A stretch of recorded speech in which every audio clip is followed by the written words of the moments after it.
નમસ્કાર દર્શક મિત્રો, આપ જોઈ રહ્યા છો ઇન્ડિયા પ્લસ ન્યૂઝ। એક નજર કરીએ આજના સમાચાર પર।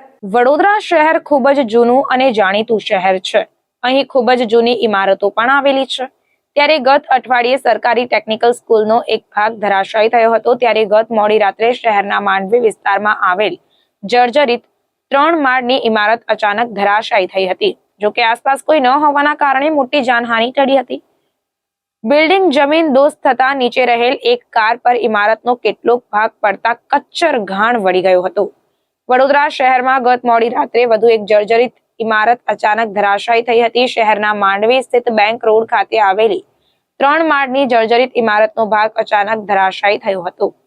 આ માંડવી બેંક રોડ અપના બજાર ખાતે મંદિરની બાજુમાં જર્જરિત ઇમારત ધરાશાયી થઈ હોવાની ઘટના બનવા પામી હતી। આ અંગે ફાયર વિભાગને જાણ કરાતા તાત્કાલિક તેઓ ઘટના સ્થળે દાંડિયા બજાર ફાયર વિભાગની ટીમ પહોંચી હતી।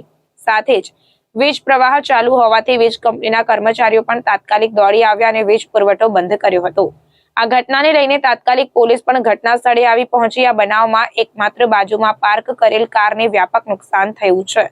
આ જર્જરિત ઇમારતની બાજુમાં મંદિર નિર્માણનું કાર્ય ચાલી રહ્યું હતું અને રાતનો સમય હોવાના કારણે મોટી જાનહાનિ ટળી હતી।